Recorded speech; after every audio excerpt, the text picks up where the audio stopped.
एक ब्राह्मण दंपति रहते थे। दंपति का मतलब पति और पत्नी।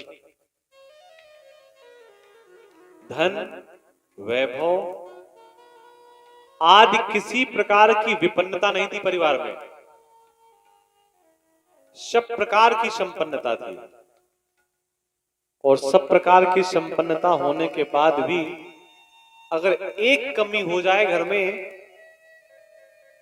तो सारी संपन्नता विपन्नता से छूटी दिखाई देती है। उस कमी का नाम है संतान। मां की गोद तभी अच्छी लगती है जब उसमें कोई बेटा हो। घर वही अच्छा लगता है जहां कोई छोटा बेटा उछल रहा हो, कूद रहा हो, खुदक रहा हो। जिनके घर में छोटे बच्चे नहीं होते ना, उनके घर की ट्यूबलाइट ना तो टूटी होती है, ना टीवी टूटी होती है, ना दीवारें गंदी होती हैं, साफ बनी रहती है। एक बार साफ कर दो, बार बार साफ करने की आवश्यकता नहीं पड़ती। लेकिन ये सुख नहीं है। जिनके यहाँ छोटे छोटे बच्चे होते हैं, उनके घर की घड़ी घड़ी टेढ़ी मिलती है। माता पिता बेचारे परेशान रहते, अभी अभी तो यहां रखी थी, माचिस कहां चली गई। अब छोटे बच्चे होते हैं तो माता पिता चाबी ढूंढते रहते पूरा दिन भर। ये छोटे बच्चों का स्वभाव होता है। एक भक्त ने एक गुरुजी से पूछा कि ये बताओ, हमारे मन की इच्छा पूरी हो इसके लिए मैं क्या करूं? तो उस गुरु ने कहा एक काम करो, राम जी की मूर्ति ले आओ और उसका पूजन किया करो, धूप बत्ती दीप दिखाया करो और राम जी सब प्रकार से आपका कल्याण कर देंगे। बाजार गया, पीतल की बढ़िया से राम जी की मूर्ति ले आई, धूप दीप सब दिखाने लगा, प्रसाद चढ़ाने लगा। भक्त का भाव देखना। और लंबे समय तक ये किया, लेकिन परिणाम में जब कुछ नहीं लगा तो उसको ऐसा लगा ये राम जी हमारे किसी काम के नहीं है। अच्छा, ऐसा घर में कभी कभी लगता है। तो मन में भाव आया कि राम जी तो हमारा कोई काम कर नहीं पाए। तो एक दूसरे गुरु के पास गया। उसने कहा गुरु जी हमारा काम बनता नहीं है, बिगड़ता रहता है, कोई ऐसा उपाय बताओ कि हमारा काम बनने लगे। तो जिस गुरु के पास इस बार गया था, ये गुरु कृष्ण का भक्त था। बोले किसकी पूजा करते हो? बोले राम जी के। अरे इसीलिए काम नहीं बनता है। बोले दोनों एक ही? अरे कौन कहते दोनों एक हैं? राम के हाथ में धनुष बाण है और कृष्ण के हाथ में चक्र है, बंसी है, दोनों अलग अलग हैं। तुम्हारी मन की इच्छा जरूर पूरी होगी, लेकिन कब? उसी दिन जिस दिन तुम कृष्ण का पूजन करोगे। तो उसने कहा भैया क्या करें? बोले वृंदावन से कृष्ण की मूर्ति ले आओ। वृंदावन गया, बढ़िया से कृष्ण की मूर्ति लेकर गया, दिव्य मूर्ति लेकर गया है। तो जो राम जी की मूर्ति उसने चौकी पे रखी थी ना, चौकी में ऐसे, तो वही बगल में ऐसे ही गंदी संदी मिट्टी थी। तो राम जी को वहां पे आप किसी काम के नहीं, नीचे पधरा दिया। कृष्ण भगवान को फूलों की सज्जा लगाई और बढ़िया से लड्डू गोपाल को रख दिया। अब इनको धूप दिखाने लगा। धूप जैसे ही दिखाने लगा तो मालूम पड़ा धूप हवा चल रही थी उल्टा। तो थोड़ी सी धूप तो भगवान कृष्ण के पास जाए और बाकी धूप राम जी की तरफ जाए। बड़ी गुस्सा आई, काम तो हमारा कुछ किए नहीं और धूप अलग से खा रहे हैं। और थोड़ा किस खा के रख दिया दूर को। फिर भगवान को धूप करने लगा, दिखाने लगा। फिर वो धूप जाकर के उधर भगवान की तरफ जाने लगी।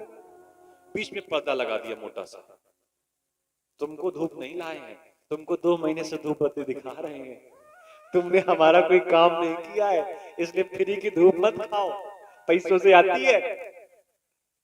अच्छा धूप तो धूप, दीपक का प्रकाश उधर जाने लगा और पर्दा लगा, काला पर्दा लगा दिया। कुछ नहीं तुमको देंगे हम, राम जी सब हमारा कृष्ण भगवान करेंगे। लेकिन भैया धूप का स्वभाव कुछ उड़ करके उधर भगवान के पास चली जाए। बड़ा गुस्सा आया, और जब गुस्सा आया तो उसने क्या किया, मेडिकल स्टोर गया, मेडिकल स्टोर से रुई लेकर के आया। वो जो भगवान राम जी की मूर्ति थी ना, उनकी नाक में घुसेड़ के रुई सीख से, इतनी रुई घुसेड़ दे कि तुमको थोड़ी भी धूप बत्ती सूंघने नहीं देंगे। और जैसे ही ये प्रक्रिया की, भगवान प्रसन्न हो गए और प्रकट हो गए। जब प्रकट हुए तो उस भक्त ने कहा, ये बताओ, अभी तक हम आपका पूजन करते रहे, राम जी से कहता है, और अभी आपने हमारी कोई बात नहीं सुनी और प्रकट भी नहीं हुए, अब क्यों प्रकट हो गए? क्या चुभ गई थी क्या रुई, या सीख चुभ गई थी? राम जी ने कहा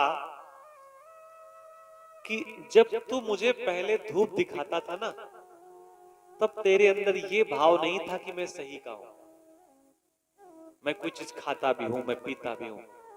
लेकिन इस समय जो तेरे मन में भाव था कि ये धूप खाते हैं, दीपक देखते हैं, तेरा जो ये भाव था ना कि मैं ही सब कुछ हूं, उसी भाव से मैं प्रसन्न हो गया। कथा का प्रारूप सिर्फ और सिर्फ इतना है कि किस भावना से आप परमात्मा का पूजन करते हैं। आप उन्हें मिट्टी का समझते हैं, पत्थर का समझते हैं, या उन्हें सच का समझते हैं। और जैसा आप समझते हैं परमात्मा वैसा ही हो जाता है। परमात्मा अपने अनुसार कोई काम नहीं करता, हमारी और आपकी कामनाओं के अनुसार वो काम करने लगता है, क्योंकि उसको कोई इच्छा ही नहीं है। सारी की सारी इच्छा तो हमारी है परमात्मा से मांगने की, कहने की, वो तो केवल इच्छाओं की पूर्ति करता है। वो ब्राह्मण दंपति जिसकी संतान नहीं थी, गांव के एक श्रेष्ठ ब्राह्मण के पास गया, विद्वान ज्योतिषी के पास गया, और ज्योतिषी से कहता है कि हमारे जीवन में कोई संतान का योग है क्या? अगर संतान का योग है तो आप हमको संतान का लाभ दीजिए। उस ज्योतिषी ने कहा कि वैसे तो आपके भाग्य में संतान का योग नहीं है, लेकिन एक उपाय है, अगर उस उपाय को आप कर लो तो संतान का योग आपको मिल जाएगा, संतान आपको प्राप्त हो जाएगी। बोले क्या? बोले बात यह है कि महादेव इस नगरी के राजा हैं। काशी के राजा कौन है? महादेव। आप अगर महादेव की विनती कर लो, महादेव की प्रार्थना कर लो, महादेव का पूजन कर लो, तो महादेव आपकी सब प्रकार की मनोकामनाओं की पूर्ति कर देंगे। मनोकामनाओं की पूर्ति के लिए ब्राह्मण दंपति शिव का पूजन करने लगा। शिव प्रसन्न हुए। शिव ने ब्राह्मण दंपति से कहा, बता तुझे क्या चाहिए? ब्राह्मण दंपति ने कहा, भगवान आप आ गए हैं और आपका आना ही सब प्रकार से श्रेष्ठ है, और हमें आप संतान दे दीजिए, पुत्र चाहिए हमें। भगवान शिव के मन में पता नहीं क्या विचार था। भगवान शिव ने कहा, कैसा पुत्र चाहते हो? अच्छा पुत्र हो या बुरा पुत्र? श्रेष्ठ संतान चाहते हैं या ऐसे ही साधारण संतान चाहते हैं? तो कौन है जो श्रेष्ठ संतान नहीं चाहता? ब्राह्मण दंपति ने कहा कि हमको श्रेष्ठ संतान चाहिए। भगवान शिव ने कहा, ध्यान रखो, जो दुष्ट संतान होगी उसकी उम्र ज्यादा होगी और श्रेष्ठ संतान की उम्र कम होगी, कम जिएगा। उसने कहा, देखो चाहिए तो हमको श्रेष्ठ ही, भले ही कम जीवन हो उसका, हमको दुष्ट संतान नहीं चाहिए। भगवान शिव आशीर्वाद देकर के चले गए और साथ में ये भी बता गए कि बालक की उम्र कितनी है। बता दिया कि इस बालक की उम्र केवल 5 साल है। अब बड़े प्रसन्न भी हैं कि पिता बनने का लाभ मिलेगा, और परेशान भी हैं कि बालक की उम्र बताओ केवल 5 साल है। बालक का जन्म हुआ, 1, 2, 3, 4 साल बीते, 4 साल बाद वो ब्राह्मण दंपति फिर ज्योतिषी के पास गया, पूरी बात कही और ज्योतिषी से कहा कि इसकी उम्र 5 साल है, कोई उपाय हो तो बताओ। उस ज्योतिषी ने कहा एक उपाय है, अगर कर सको तो अपने बेटे से प्रातः काल से शाम तक संत महात्माओं को, ब्राह्मणों को, विप्रों को प्रणाम करवाओ। और संत महात्मा, ब्राह्मण, विप्रों को आप प्रणाम करेंगे तो विप्र आपको कहेंगे, बेटे को कहेंगे चिरंजीव भव, दीर्घायु भव, ऐसा आशीर्वाद देंगे। ब्राह्मण दंपति सुबह उस बालक को लेकर के काशी की गलियों में खड़ा हो जाता और जहां उसे कोई दिखाई देता वही उसको प्रणाम करता, सर रख करके प्रणाम करता। और जब सर रख रख करके बार बार प्रणाम करता तो संत महात्मा उसको आशीर्वाद देते। एक दिन सप्तऋषि आए, जो सप्तऋषि भ्रमण करते रहते हैं, सप्तऋषि आए, सप्तऋषियों ने प्रणाम किया। सप्तऋषियों को जब प्रणाम किया उस बालक ने, तो सप्तऋषियों ने कहा चिरंजीव भव, चिरंजीव भव, चिरंजीव भव। और सप्तऋषियों ने जब चिरंजीव होने का आशीर्वाद दिया तो ब्राह्मण दंपति बोल पड़ा कि इसके जीवन में केवल 3 दिन बचे हैं और आपने चिरंजीव होने का आशीर्वाद दे दिया। सप्तऋषियों को लगा हमारा आशीर्वाद तो कभी खाली जा नहीं सकता। सप्तऋषियों ने उसके मस्तक की रेखाएं देखी तो मालूम पड़ा वाकई में इसका जीवन केवल 3 दिन का बचा है। सप्तऋषियों ने उस ब्राह्मण दंपति से कहा कि ऐसा करो, इस बालक को आप हमें दे दो, क्योंकि 3 दिन बाद इसके प्राण निकल जाएंगे, तो अगर ये हमारे पास आ जाएगा तो कम से कम हम कुछ उपाय तो करवा सकते हैं। सप्तऋषि उस बालक को लेकर के भगवान ब्रह्मा के पास गए। पहले सप्तऋषियों ने प्रणाम किया, ब्रह्मा ने सप्तऋषियों को आशीर्वाद दिया, फिर बाद में बालक ने प्रणाम किया तो सप्तऋषियों ने बालक को आशीर्वाद दिया, ब्रह्मा ने। और ब्रह्मा ने बालक को आशीर्वाद क्या दिया? चिरंजीव भव। चारों मुखों से जब ब्रह्मा ने चिरंजीव भव, चिरंजीव भव कहा तो सप्तऋषियों का जो चेहरा लटका हुआ था उस चेहरे में थोड़ी प्रसन्नता आई। तो ब्रह्मा ने पूछा कि ये बताओ, अभी जब आए थे तब आपका चेहरा लटका हुआ था, अब चेहरा प्रसन्न क्यों? तो सप्तऋषियों ने पूरी बात बताई कि इसके जीवन में केवल 3 दिन बचे हैं और आपने अपने 4 मुखों से चिरंजीव होने का आशीर्वाद दे दिया है। अगर 2 दिन बाद इसके प्राण चले जाएंगे तो आपका आशीर्वाद झूठा हो जाएगा। सप्तऋषियों ने कहा, ब्रह्मा ने कहा ये तो बड़ा गड़बड़ हो गया। ब्रह्मा उस बालक को लेकर के महादेव के पास पहुंचे। भावी मेट सकें त्रिपुरारी, त्रिपुरारी कहते हैं शिव को, और शिव भावी को मेट सकते हैं। ब्रह्मा के लिखे हुए को भी शिव मेट सकते हैं। ब्रह्मा ने किसी के भाग्य के लिए कुछ लिख दिया हो, शिव उसमें अपनी कील ठोक सकते हैं। यह शिव की विशेष विशेषता है। ब्रह्मा, सप्तऋषि, वो बालक शिव के पास गए। ब्रह्मा ने महादेव को प्रणाम किया, सप्तऋषियों ने महादेव को प्रणाम किया, बालक ने महादेव को प्रणाम किया। तो महादेव ने अपने 5 मुखों से चिरंजीव भव, चिरंजीव भव का आशीर्वाद दिया। ब्रह्मा ने पूरी बात बताई कि महादेव आपने तो चिरंजीव होने का आशीर्वाद दे दिया, लेकिन इसकी उम्र में तो केवल 1 दिन शेष बचा है, अब क्या होगा? ब्रह्मा ने पूछा किसका, शिव ने पूछा किसका बेटा है? सप्तऋषियों ने कहा भगवान ये आपका ही अंश है, आपका ही आशीर्वाद है। शिव ने आंख खोल करके बंद करके ध्यान किया तो मालूम पड़ा इनके पिता को तो मैंने ही आशीर्वाद दिया था। शिव ने उस बालक से कहा कि तुम चिंता मत करो, तुम यहीं पर रहो, जीवन का केवल 1 दिन शेष बचा था। शिव ने उस बालक से कहा कि ऐसा करो, शिवलिंग बनाओ और बेलपत्र रखो और बेलपत्र चढ़ाते रहना, नमः शिवाय कह करके एक एक बेलपत्र मेरे ऊपर चढ़ाते रहना, और कोई संकट आता हुआ दिखाई दे तो हमें गले लगा लेना। जीवन में केवल 1 दिन शेष बचा था। सुबह से शाम हो गई। शाम को यमराज अपना पास लेकर के आया। प्राण लेने के लिए अपना पास उस बालक के ऊपर यमराज ने फेंका। बालक चिल्ला पड़ा, महादेव मेरे प्राणों की रक्षा करो। लिपट गया शिवलिंग से। यमराज प्राण निकालने का प्रयास कर रहा है और वो इतना शिवलिंग से लिपटा हुआ है बालक कि शिवलिंग हिलने लगा। और जैसे ही शिवलिंग हिलने लगा महादेव प्रकट हो गए।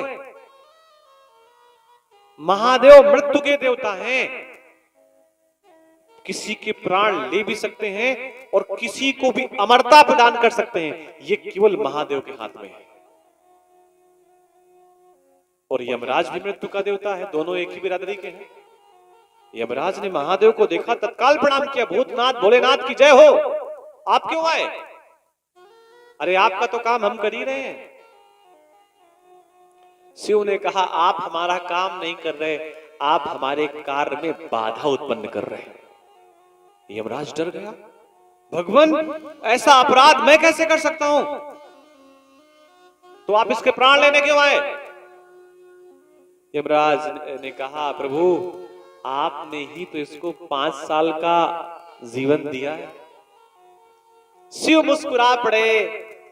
शिव ने कहा, यमराज 5 साल का आशीर्वाद किसने दिया है? यमराज ने कहा, प्रभु आपने।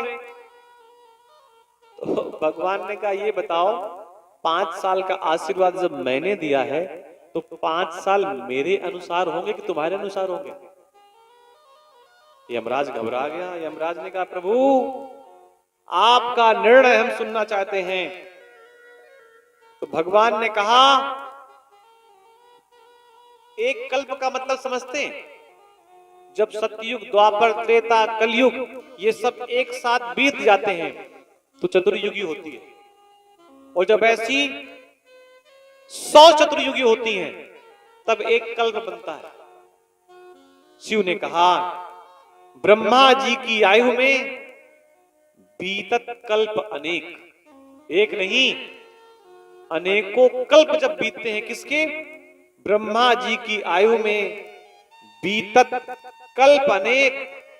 और 10 ब्रह्मा बीते बने शंकर का दिन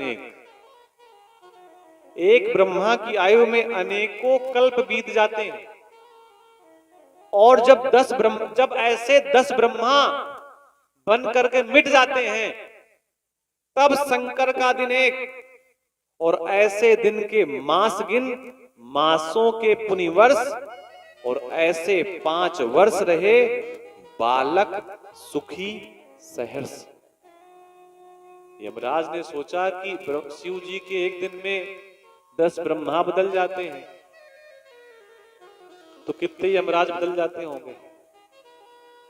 उसने कहा, भगवान भोलेनाथ आपकी कृपा आप ही जाने, आपका आशीर्वाद आप ही जाने।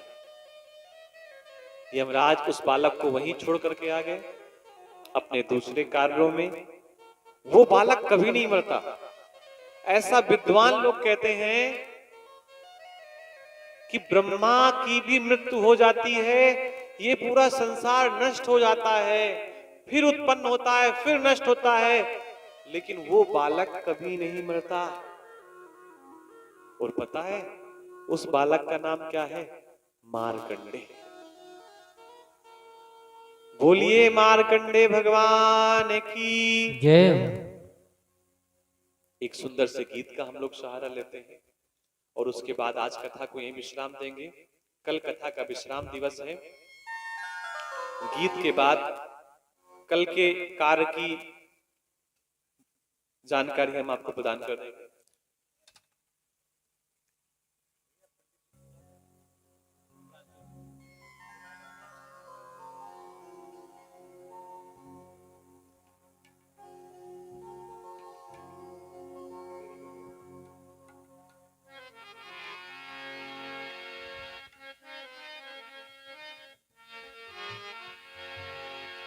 तेरी गलियों का हूँ आशिक, तू एक नगीना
बिना एक पल में जी नहीं सकता, तेरे बिना एक पल में जी नहीं भोलेनाथ। सकता, तेरे बिना एक पल में जी नहीं सकता, तेरे बिना एक पल में जी नहीं सकता, ये जुदाई ये दर्द को मैं पी नहीं सकता, ये जुदाई ये दर्द को मैं पी नहीं सकता, तेरी गलियों में सांवरे मरना जीना है, तेरी गलियों में सामने मरना जीना है, हाय तेरी गलियों का हुआ आशिक तू एक नगीना है, तेरी गलियों का आशिक तो एक नगीना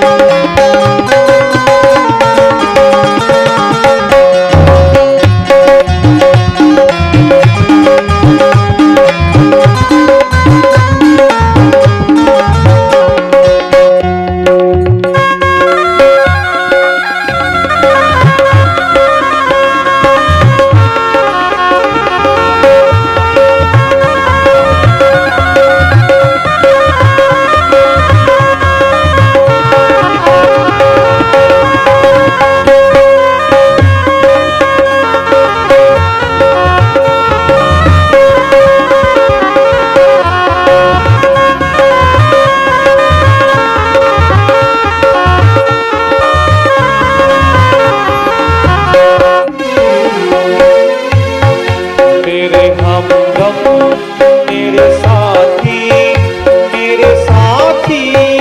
हमदम, मेरे हमदम मेरे साथी मेरे साथी मेरे हमदम, तेरी खुशी तेरा गम मेरा गम, तेरी खुशी मेरी खुशी तेरा गम मेरा गम, तू लहू है तू जान है तू ही पसीना है, तू लहू है तू जान है तू ही पसीना है, तेरी का हुआ आशिक तू एक नगीना है, तेरी गलियों का आशिक तो एक नगीना है, तो एक नगीना है।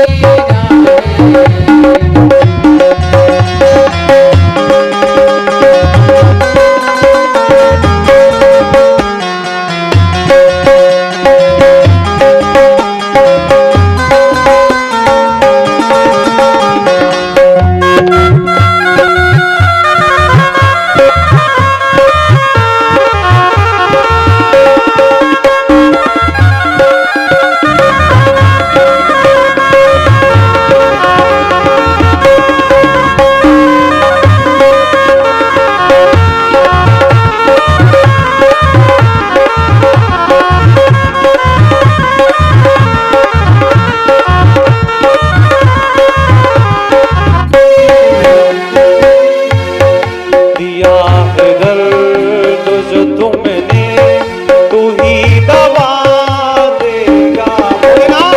दिया है दर्द जो तुमने तू ही दवा देगा, कहीं ना कहीं कभी ना कभी तेरा दर्शन होगा, कहीं न कहीं कभी न कभी तेरा दर्शन होगा,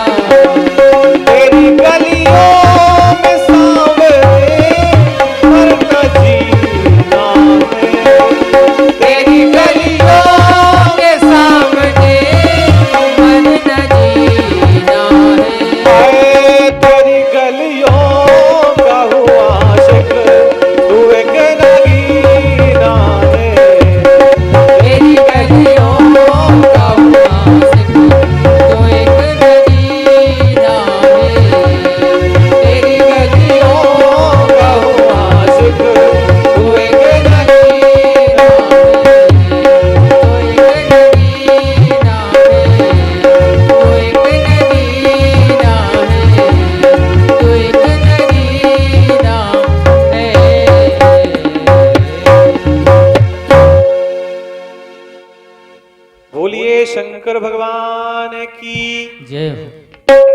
आज कथा का क्रमबद्ध तरीके से छठवां दिवस विश्राम की ओर है। आरती के बाद